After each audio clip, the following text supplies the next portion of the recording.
Sripada Srivallabha Chapter 18 Divine Auspicious Darshan of Sripada. Part 1 The Story of Ravidas. I reached Kuruvapuram, Kurungada along with the Brahmin brothers, Sripada Srivallabha, supreme leader of the countless millions of universes, the ancient one, the one without beginning or end, the emperor of the 14 worlds, the one who assumed a sportive incarnation, finished his bath in the river Krishna and was walking towards the river bank. Words cannot describe his divine auspicious form. Divine rays of luster beamed from his divine auspicious form. Infinite love and compassion were emanating from his two eyes.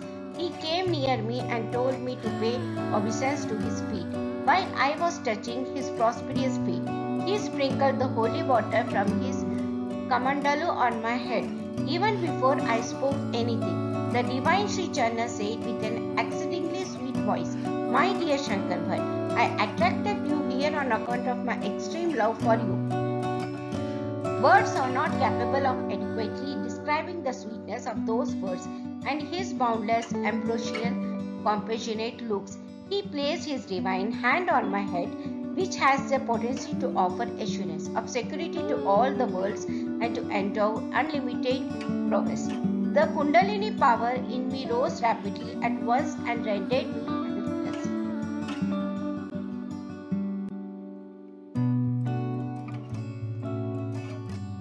I felt as if the entire universe before my eyes disappeared. An electrical fire of infinite strength burned every nerve, and in which stupor as of it thousands of oceans rose terribly, trying to submerge me in them. My eyes got closed, my heartbeat and pulse halted, my mind was rid of all queerness, and it became still and stood in a great void. The consciousness in my heart merged with the infinite universal consciousness. At times I had the awareness that I was in a state of bliss in an extremely subtle form. At other times, even that notion of I am substituted, and I got the knowledge that millions and millions of universes were created, sustained, and liquidated from me. It was felt that I am was not separate from this universal consciousness. When this I am was addressed, I was in heavenly happiness. All this was very strange to me. Then Sripada with great love sprinkled water on me from his kamandalu. I returned to the normal state. Sripada Srivallabha, who is the Adi Guru of the universe, looked at me with a compassionate, ambrosial look, which relegated the love of 1,000 mothers into oblivion. He smiled at me very charmingly.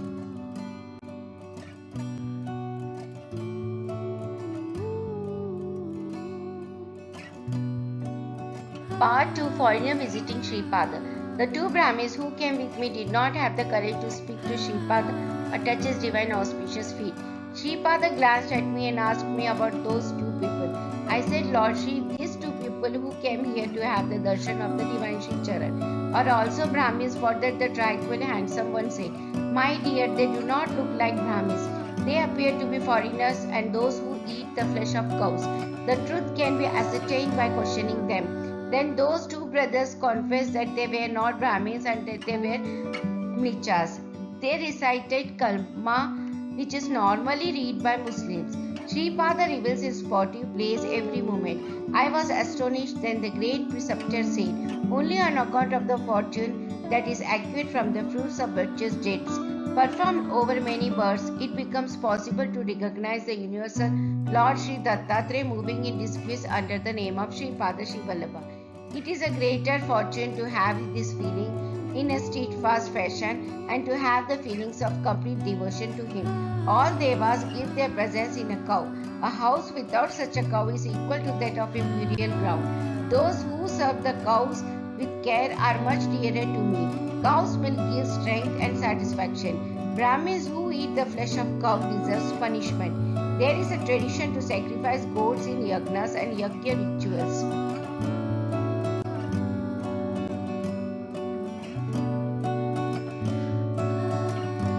With the sacrifice not only the sacrificial goat, but many other goats which have blood relation. With it will be released from their low births and will obtain noble births. They will get a Brahmin birth very soon. Those who conduct such yagna sacrifice must have sufficient yogic strength and tapobola to impart noble births in this manner to the sacrificial goat. If a yagna is conducted and a goat is sacrificed without having the related yogic strength and the tapobola, then they would accumulate the sin of killing that goat. Acts of dharma vary according to places and times. If a great ascetic eats the flesh of a cow, even if he happens to have nichala, if it is done with the intent of offering to the Parmeshwara, then it becomes possible for the cow and its blood related ones to get noble births. Otherwise, a great sin would get accumulated. That is why, as a general regulation, the killing of cows is considered a heinous crime. Krishna searched for a dharma kshetra suitable for the battle between Kauravas and Pandavas before the commencement of Kurukshetra battle. Arjuna was with Krishna. At one place, a farmer was letting water into his field. The farmer was searching for a rock to arrest the flow of water. In the meantime, his son brought him food from the house. After finishing his meals, the farmer severed the head of his son with a sword and placed it as a barrier to the water flow.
Part 4, granting a cup for receiving alms to Vallabheshwar by Sripada. In the meanwhile, a young Brahmin came there.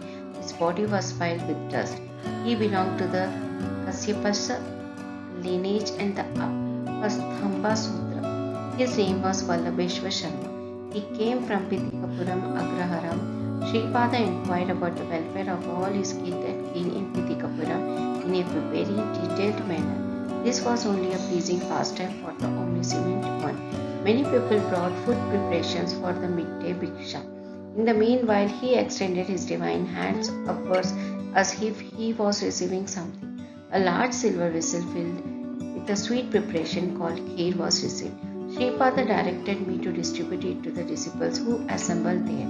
The vessel never became empty even though kheer was disturbed to many people.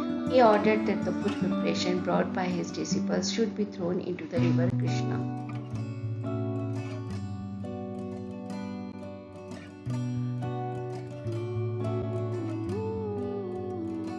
That work was entrusted to Ravidas. The prasad Swami was distributed even to the creatures in the waters of the river. Sripada asked Vallabheshwar to sit near him. I sat by the side of Vallabheshwar, Kannada Brahmin by the name of Subhana Sastri sat beside me. A poor Brahmin came and prayed to Swami to arrange a good match to his daughter to be married. Then Sripada said, "Why fear when I am here? Fear exists where there is sin.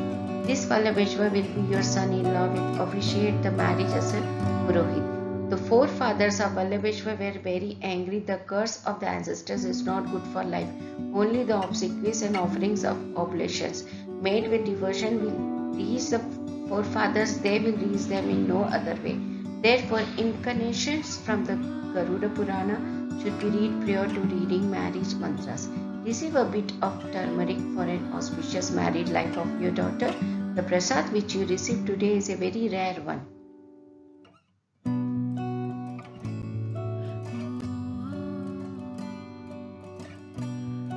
I distribute it to you. Those who are troubled are evil spirits such as ghouls and devils will get an immediate relief from his prasad. Those who grow in the mystery of penury will have either wealth enhanced after taking his prasad.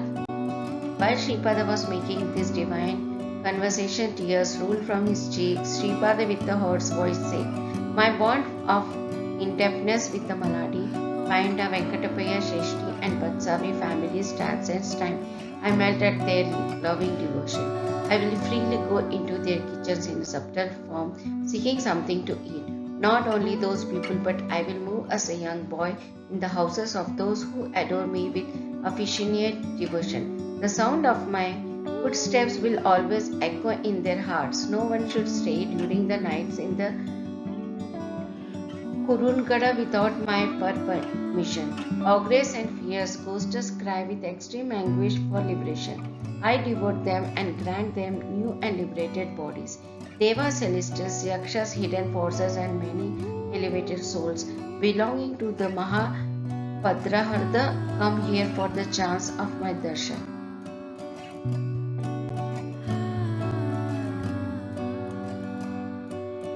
Mahasiddhas, Mahayogis, and Mahapurushas, engaged in penance for many centuries, come here existed with joy for my darshan, sparshan, and conversation. You cross the river happily. My order is to compulsorily compile me. That was the command of Sripada. We crossed the river and reached the village on the river bank.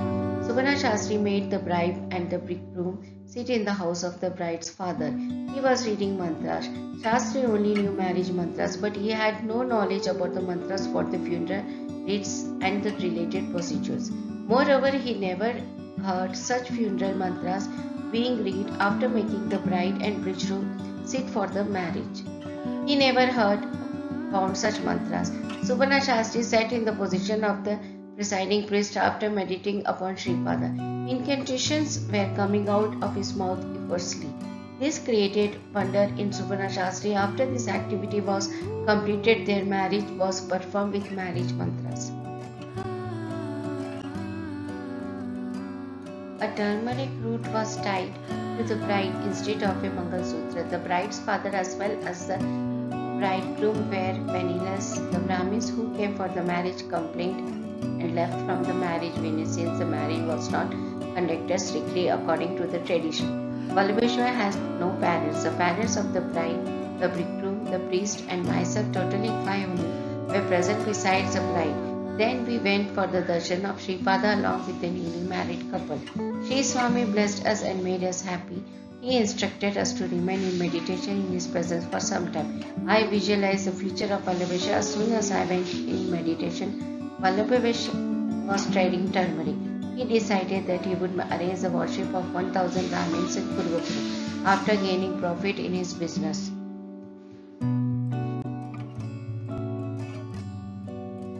He earned plenty of money by the grace of Sripada, but he was postponing the fulfillment of the vow. In the meantime, Sripada disappeared in Kurungada and remained incognito. Only the Padukas of Sripada were in Kurungada. When Vallabheshwar was carrying money to Kurungada, 4 thieves joined him in the guise of travelers and killed him. While he was being beheaded, he remembered Sripada. Sripada came in the form of an assistant with a trident in hand and slayed 3 thieves. The 4th one submitted that he never committed any theft, that the other 3 thieves met him in the midway, and that he collided with them under the influence of their alluring birds. He prayed for the protection. The compassionate Sri Gurudeva granted him assurance and gave some holy ash, commanding him to sprinkle it on the body of Vallabheshwar and to join his head and torso from the ambrosial glances of Sripada. Vallabheshwar regained life. Vallabheshwar learned all what happened from the thief. There was no limit for his astonishment and happiness. He was sorry that he could not get the fortune of seeing Sripada. The thief was happy that he could have the darshan of Sripada on account of Vallabheshwar. Vallabheshwar realized his mistake. He had the capacity long back to offer a feast to 1000 Brahmins. At that present time, he could easily offer a grand feast of food for even 4000 people. To make amends for his unnecessary delay, which resulted in many difficulties, Vallabheshwar arranged a grand food festival in Kurungada Mudra for 4,000 Brahmins. Part 5. The cosmic form of Sripada. After some time, Sripada ordered us to open our eyes. Afterwards, Sripada observed, in my presence, no action takes place without a cause. The way of creation is indeed very strange. It is strange that having no form, I have come in front of you within the form of a man. It is a wonder that I, having no qualities, am seen by you as having qualities. It is strange that I, having no limits and boundaries, am seen as having limits and boundaries. All forces are in my hand. I am the one who resides in each and every atom of this vast universe. I am the resolve that binds together one atom with the other. I am the Rudra of the final destruction, blasting each and every atom, preparing the ground for the process of a new creation. I am the ancient phenomenon that teaches you what knowledge is and what ignorance is. I enjoy by throwing all living creatures into a variety of illusions. I am the one who rushes with 1,000 hands to the saucer of those who call me in distress. I am the ancient one who protects them. I am the real I am who is present in all the creatures as I am. You have to be surprised if omnipresence and omnipotent and omniscience are not within me. What is there for you to be surprised when those aspects are evident and experienced by you? When Sri Gurudeva, who was personification of the Parabrahman, was speaking like that, the sound of a bell was heard from somewhere. To the astonishment of all, the bell descended near the auspicious feet of Sripada. After a few moments, it disappeared while all were looking at it.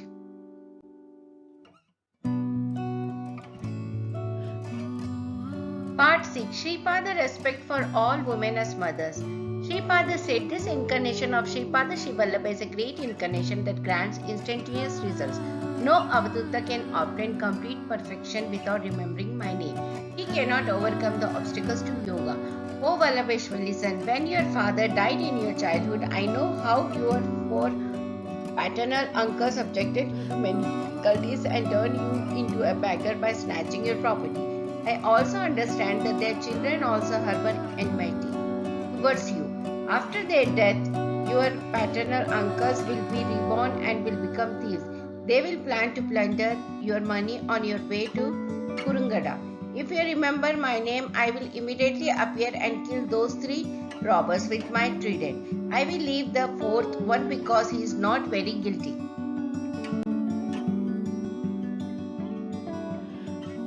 On hearing the words of Sripada, the wife of Vallabhesha began to shed tears. Then Sripada said, Mother, I, Sripada Srivallabha, see in every woman Akhanda Saubhagyavati Sumati Maharani who gave me birth. I am always an infant child in the lap of that great mother. Don't grieve, preserve the turmeric root which I give you, that will confer all auspiciousness to you.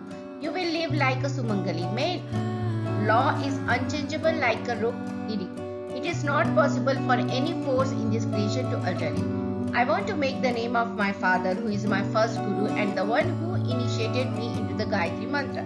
Eternal, therefore, my next incarnation will take the word Narasimha from the name of my father, with the added appellation Saraswati, and will be known as Narasimha Saraswati. I desire to render the form of my grandfather Bapnara long-lasting. For that purpose, the figure of Narasimha Saraswati will exactly resemble my grandfather in all respects. My grandfather is my second guru. I received a Vedic education from him.